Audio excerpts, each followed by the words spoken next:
আপুনি হয়তো এটা ঋণৰ বাবে হাবাথুৰি খাই আছে।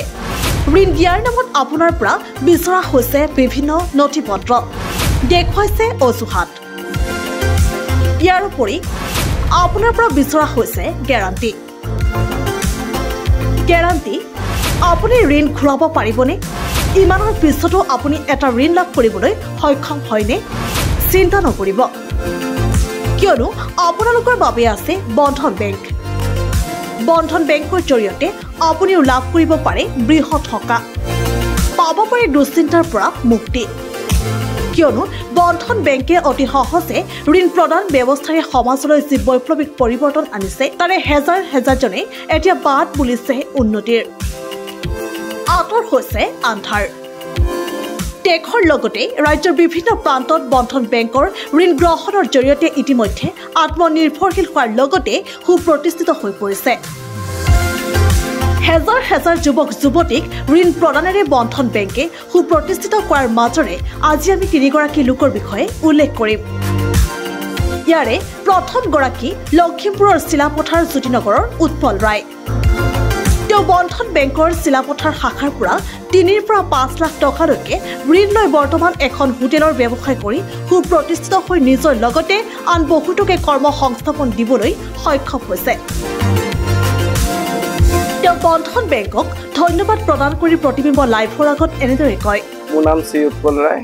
আমাৰ গাঁওখনৰ নাম হ'ল জ্যোতিনগৰ চিলাপথাৰ। মই ঋণটো একচুৱেলি আমাৰ ওচৰতে বন্ধন বেংক আছে, বন্ধন বেংকৰ ঋণ লৈছিলোঁ। মই ঋণটো ফাৰ্ষ্ট টাইম 2019 চনত লৈছিলোঁ। তেতিয়া মোক বেংকৰ পৰা 1 লাখ টকা দিছিলে। তাৰপৰা তেনেকৈ সিহঁতৰ ধাৰবোৰ মাৰি দিয়াৰ পিছত মোক আকৌ 2 লাখ দিলে। 2 লাখৰ পৰা এতিয়া 3 লাখ দিলে। 3 লাখৰ পৰা এবাৰ মোক 5 লাখ টকা দিছে। নাই, ঋণ লৈ কিন্তু মইতো বহুত উপকৃত হৈছোঁ। বহুত যথেষ্টখিনি মানে মই এডভান্স হৈছোঁ এতিয়া বৰ্তমান। নাই, ঋণ লোৱাৰ আগত মানে মই এনেই অটো চলাই আছিলোঁ, বেলেগৰ অটো চলাই আছিলোঁ। তাৰপিছতে তেনেকৈ চলি আছিলোঁ আৰু তাৰপিছতে যেতিয়া বেংকৰ হেৰিৰ লগত যোগাযোগ কৰিলোঁ, মেনেজাৰৰ লগত, তাৰ মেনেজাৰৰ লগত যোগাযোগ কৰাৰ পিছত তেখেতে ঋণ দিলে মোক। তাৰপৰা সেই ঋণ লৈ কিনি এতিয়া মই এইখিনি কৰি আছোঁ আৰু চাব গ'লে এতিয়া বন্ধন বেংকৰ পৰা ঋণ লৈ কিনি মই নিজে জানো মানে মোৰ নিজৰ সেইটো মানে মই কিমানখিনি মই আগবাঢ়ি গৈছোঁ। এতিয়া বৰ্তমান মই এয়া দোকানটো চলিয়ে আছে। ফাৰ্ষ্টতে সৰুকৈ গেলামাল খুলিছিলোঁ, তাৰপিছতে পৰ্যায়ক্ৰমে মই আকৌ কি বুলি কয় আপোনাৰ লেপটপ, তাৰপৰা এইটো জেৰক্স মেচিন এইবোৰ ল'লোঁ। তাৰপিছতে এতিয়া চাহ কফি এইবিলাকৰ মেচিনো ল'লোঁ। এনেকৈ মানে পৰ্যায়ক্ৰমে বাঢ়ি গৈ আছে আৰু বস্তুবিলাক। এতিয়া আকৌ লৈছোঁ এতিয়া 5 লাখ টকা। এতিয়া লোন সেইটো পইচাৰ পৰা আকৌ মই আকৌ বেলেগ এটা কৰিম কাম। আপোনালোকো এনেকৈ আহি বেংকৰ পৰা লোন লৈ কিনি আপোনালোকক সৎ কামত ব্যৱহাৰ কৰক। পইচাটো সৎ কামত ব্যৱহাৰ কৰি আপোনালোকক উপকৃত হওক। তেনেদৰে আৰু নিবনুৱা, আজিকালি নিবনুৱা ধেৰ হ'ল। তেওঁ সকলো নিবনুৱা আহি কিনি যোগাযোগ কৰি কিনি মেনেজাৰৰ লগত লোন লৈ উপকৃত হওক। মানে তেখেতলোকক মানে আমি ধন্যবাদ দিম। মানে আমাৰ এতিয়া কোনো ডকুমেণ্টছ নোহোৱাকৈ এতিয়া আমি বেলেগ বেংকত লোন ল'ব গ'লে আমাক ডকুমেণ্টছৰ পৰা ধৰি বহুত আমাৰ হাৰাশাস্তি হয়। এতিয়া আমাৰ বন্ধন বেংকত যদি আমি আহোঁ, আমাক মানে কি হয়, বেছি ডকুমেণ্টছৰ আমাৰ প্ৰয়োজন নাই। আপোনাৰ বেকগ্ৰাউণ্ডটো হেৰি ইমান নাচায়, বেকগ্ৰাউণ্ডত কি আছে কি নাই এইবোৰ নাচায়। আৰু সেইকাৰণে আমি এতিয়া বন্ধন মানে বেংকৰ মেনেজাৰক আমি ধন্যবাদ জনাম যে তেখেতে আমাৰ লিখীয়া নিবনুৱাক এনেকৈ উপকৃত কৰিছে। উৎপল ৰায়ৰ লগতে চিলাপথাৰ টাউনৰ প্ৰদীপ পালেও বন্ধন বেংকৰ পৰা ঋণ গ্ৰহণ কৰি এখন মনোহাৰীৰ দোকান দিছে। তেওঁ বন্ধন বেংকৰ চিলাপথাৰ শাখাৰ পৰা 1.5 লাখ টকাৰ ঋণ লৈ তাৰে তেওঁ এতিয়া সুন্দৰকৈ চলাৰ লগতে পৰিয়ালকো পোহপাল দি আহিছে। তেওঁ বন্ধন বেংকৰ বিষয়ে এনেদৰে কয়। মোৰ নাম প্ৰদীপ পাল, ঠিক আছে।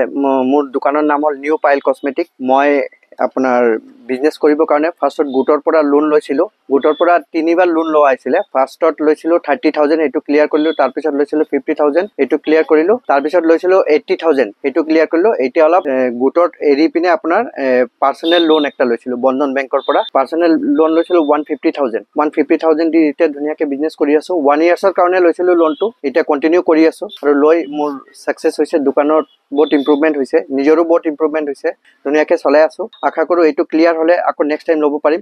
আমি চিলাপথাৰ বন্ধন বেংক ব্ৰাঞ্চৰ পৰা লৈছিলোঁ, চিলাপথাৰ ব্ৰাঞ্চ। ৰাইজক এইটোৱে ক'ম যে যাৰ সৰু বিজনেছ আছে মানে সিহঁতৰ মানে ধৰক সৰু মৰু লোন লৈ মানে বেলেগ জেগাৰ পৰা নলয়, মানে বন্ধনত ল'লে মানে বেছি ভাল পাব। কেলে কি বন্ধনৰ ৰেট অফ ইণ্টাৰেষ্টো কমেই আছে আৰু লৈও আমি মানে ছাকচেছফুল আৰু ইমান হেৰি নাই। টাইম টু টাইম পইচাবিলাক ঘূৰাই থাকিলে আমি মানে ছেটিছফাই, মানে সিহঁতেও ছেটিছফাই, সিহঁতৰ ফালৰ পৰা কোনো অবজেকশ্যন নাই। মানে আকৌ আপোনাৰ কেতিয়াবা ধৰক প্ৰব্লেম নহলে ল'ব দৰকাৰ নাই যদি প্ৰব্লেম হয় তেতিয়া আপুনি যেতিয়া খুজিব তেতিয়া পাই যাব যেনেকা মোৰ এতিয়াও আপোনাৰ থাৰ্ড টাইম কমপ্লিট কৰি ফ'ৰ্থ টাইম লৈছো ফ'ৰ্থ টাইম লৈ ধুনীয়াকে চলাই আছো আৰু মই ধন্যবাদ কৰিছো মানে চিলাপথাৰ ব্ৰাঞ্চৰ ষ্টাফ বিলাক যিখিনি আছে মেনেজাৰ আছে সব হেল্পফুল হয় আপোনাৰ কিবা কাগজৰ অলপ সৰু মৰু প্ৰব্লেম থাকিলেও মানে সলভ কৰি দিয়ে মিলাই পিনে সলভ কৰি দিয়ে আৰু কোনো অসুবিধা নিদিয়ে সব ফ্ৰেঙ্কলি হয় আৰু আমাৰো কাম কৰি মানে বহুত ভাল লাগি আছে মানে বেংকৰ লগত বন্ধন বেংকে মহিলা সবলীকৰণৰ ক্ষেত্ৰতো বিশেষ উদ্যোগ গ্ৰহণ কৰি ঋণ প্ৰদানেৰে মহিলাক স্বাৱলম্বী কৰাত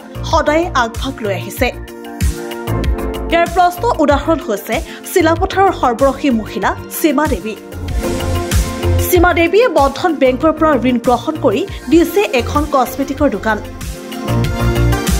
প্ৰথমে তেওঁ 25,000 টকাৰ ঋণ লৈ বৰ্তমান 1 লাখ টকাৰ ঋণ এটা চলাই আছে তেওঁ ব্যৱসায়িকভাৱে সফল হোৱাৰ লগতে এতিয়া সুপ্ৰতিষ্ঠিত তেওঁ বন্ধন বেংকৰ বিষয়ে এনেদৰে কয় নমস্কাৰ মোৰ নাম সীমা দেৱী পাল চিলাপথাৰ পালপট্টি মই চিলাপথাৰ বন্ধন বেংকৰ পৰা লৈছো মইতো বহুত পুৰণা হ'ল বাৰু চলাই আছো কেলা প্ৰথমত মই ফাৰ্ষ্টত 25 লৈছিলো এমাহ কৰি পিছত 1,40,000 টকা ললো বৰ্তমান 1,40,000 টকা লৈ আছে ভালে হৈছে কসমেটিক ভালে চলি আছে বাৰু কৈছো বাৰু সবকে লৈছে বহুত মানুহে ওচৰা-ওচৰি মানুহ কৈয়ে দিছে লৈছে সিহঁতে ভালে হৈছে মোৰ সুধিলে লৈ কেনে ভাল লাগিছে বুলি নকলে সবে ললে বাৰু ওচৰা-ওচৰি মানুহকেইটা এনেদৰে বন্ধন বেংকে বহুতৰ জীৱনত বৈপ্লৱিক পৰিৱৰ্তন আনি সমাজৰ বাবে নিবনুৱা সমস্যা দূৰ কৰাৰ লগতে সমৃদ্ধিৰ পথত সকলোকে আগুৱাই নিছে ব্যুৰ' ৰিপৰ্ট প্ৰতিবিম্ব লাইভ